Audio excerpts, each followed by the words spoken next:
경제적 자유로 가는 첫걸음, 하루 10분 동공부의 김경필입니다.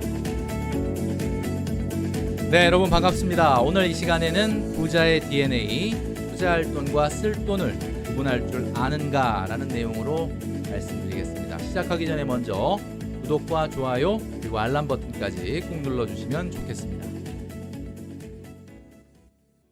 자녀에 대한 경제 교육이 관심이 높아지고 있죠. 자녀를 키우시지 않는 분이라 하더라도 경제 교육에, 그리고 또 내가 경제관념이 좀 있는지 이런 것들에 대해서 스스로 물어볼 때가 많이 있습니다.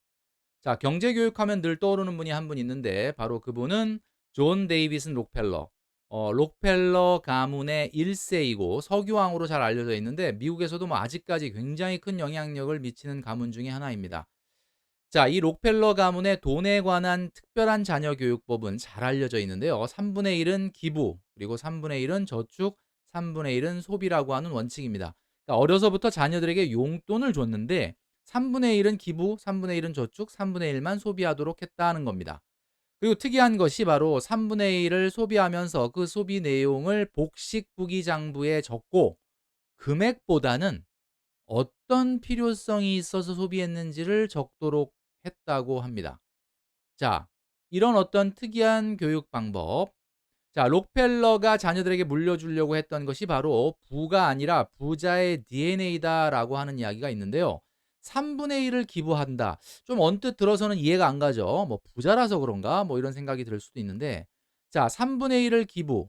자, 사회적 평판이나 사람에 대한 투자를 어려서부터 하도록 했다. 그러니까 용돈을 받으면 3분의 1을 다른 사람을 위해서 쓰도록 했다라는 겁니다. 이런 습관은 자연스럽게 주변에 많은 사람들이 모이게 하고 사회적인 평판이 올라갈 수밖에 없죠. 그러니까 부자니까 노블레스 오블리주 차원에서 기부한다 이런 것도 있지만 어려서부터 부자는 사회적으로 자칫 잘못하면 비난과 공격을 받을 수 있지 않습니까? 그러니까 평판이 그만큼 중요하고 미래를 위해 사람에게 투자한다라는 차원에서 이런 훈련을 시켰다라는 거죠. 그러니까 결국은 이것도 투자였던 거예요.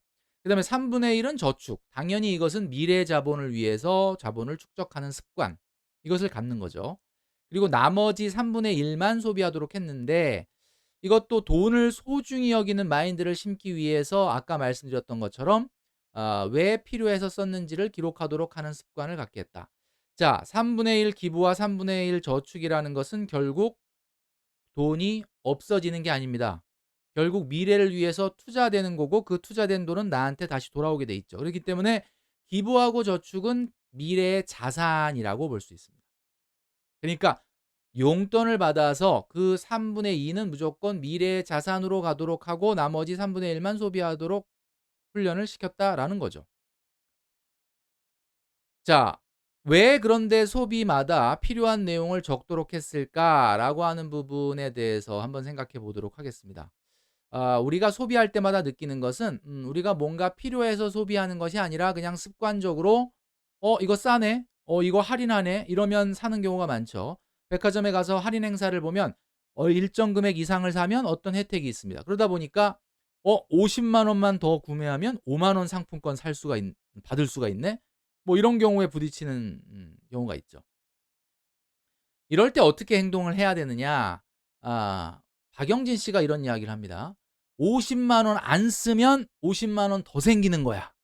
예, 이 실제 방송에서 한 얘기인데 5만 원 상품권 받으려고 50만 원을 더 써? 50만 원 안 쓰면 50만 원 생기는 거야. 이런 이야기를 했는데 이게 정말 맞는 이야기죠. 심리적 계좌라는 게 있습니다. 사람들은 돈에 어떠한 이름표를 붙이게 되는데 이게 심리적으로 내 마음속에서 회계 처리를 하는 거죠. 그러니까 심리적으로 어떤 회계 처리, 이거 쓸 거다.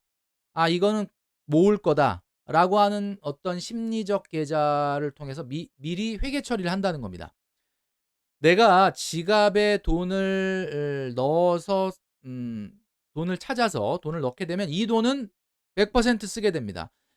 이 돈을 지갑에 넣는 순간 '아, 이 돈은 쓸 돈이구나.'라고 네이밍을 해 버리기 때문이죠. 그러니까 결국은 3분의 1은 기부하고 3분의 1 저축하고 3분의 1 소비한다라는 것은 어려서부터 내가 갖게 되는 소득에 대해서 심리적으로 3분의 2는 미래를 위해서 투자해야 되겠다라는 네이밍을 심리적 계좌에서 네이밍을 하는 습관을 훈련시킨 겁니다. 이것은 결국은 자산으로 가는 거죠. 이게 사라지는 돈이 아니거든요. 미래를 위해서 투자하는 돈. 이게 바로 모을 돈입니다. 그리고 쓰는 돈이 결국 쓸 돈이죠. 자, 그러면 내가 가지고 있는 돈 중에서 3분의 2는 모을 돈이고 3분의 1은 쓸 돈이다라고 어려서부터 훈련을 시켰다라는 건데, 여러분은 모을 돈과 쓸 돈을 어떻게 구분하시고 계십니까? 우리가 300만 원을 받는 평균 직장인들의 그 월급에서의 소비와 저축을 알아본 적이 있는데, 평균 300만 원을 받는 지금 직장인들이 저축을 한 107만 원 정도 한다라고, 그때 36%. 자, 근데 이 36%가 다 자산으로 가는 게 아니라 그랬죠. 그러니까 결국은 여행 적금 같은 걸 보면 이것도 뭐 저축인 것 같지만, 지금은 저축인 것 같지만 결국 일정 시간 있다가 또 소비로 가게 된다라는 거죠. 또 한 가지, 여러분들은 쓸 돈을 필요에 의해서 100% 결정을 하는지, 아니면 정말 할인이나 혜택이 있으면 싸다라고 하고 사는지. 우리가 홈쇼핑을 보다 보면 깜짝 세일이다, 그리고 뭐 역대급 구성, 그리고 마지막 방송, 초특가, 뭐 수량 부족, 뭐 이런 얘기 들으면 막 갑자기 가슴이 쿵쾅쿵쾅 뛰죠. 빨리 내가 사야 될 것 같고, 마감 임박. 자, 내가 정말 필요한 건지, 록펠러 가문의 자녀 교육법처럼 내가 이게 왜 필요해서 썼는지에 대해서 기록을 하는 습관을 가지라고 했다고 하는데, 나는 그런 어떤 의사결정의 과정을 거치고 소비를 하고 있는지를 한번 생각해 볼 필요가 있습니다.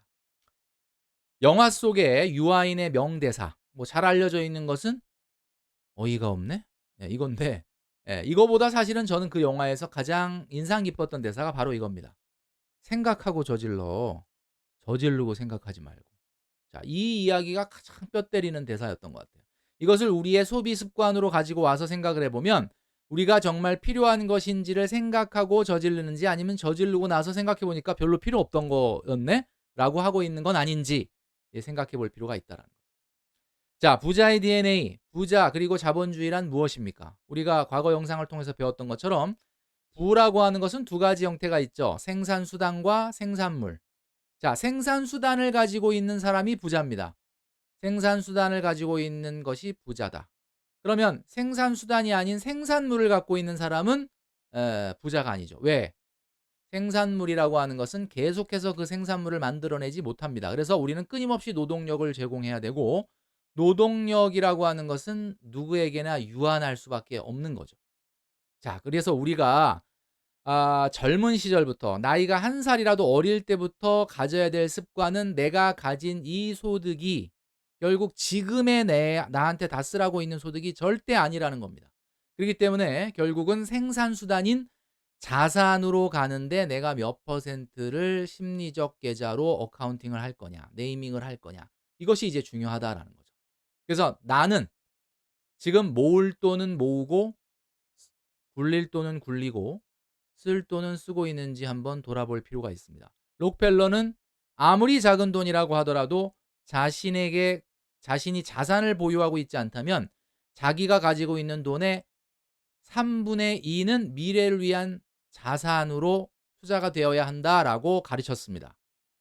그래서 만약에 자산이 하나도 없다라고 한다면 내 소득의 60%는 미래를 위해서 가야 하는 거죠. 근데 많은 분들이 이런 이야기를 하세요. "아니 내가 뭐 지금 월급 200-300 밖에 못 받는데 어떻게 이거 60% 50%를 미래를 위해서 투자하란 말이냐?" 이렇게 이야기하시죠. 물론 뭐 틀린 말이 아닙니다. 일정 수준의 이상의 소득이 안 된다면, 뭐 내가 지금 100만 원, 200만 원 버는데 이거의 50% 60%를 어떻게 저축하냐. 물론 저축하는 분도 있지만, 그것은 결국 재테크의 문제가 아니라 소득을 어떻게 개선해야 하는가의 문제인 거죠.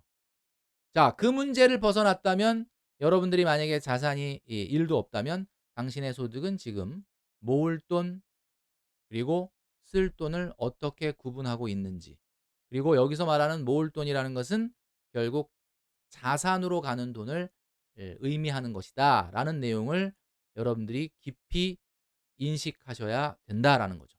오늘 말씀드린 내용을 정리하면서 저는 물러가도록 하겠습니다.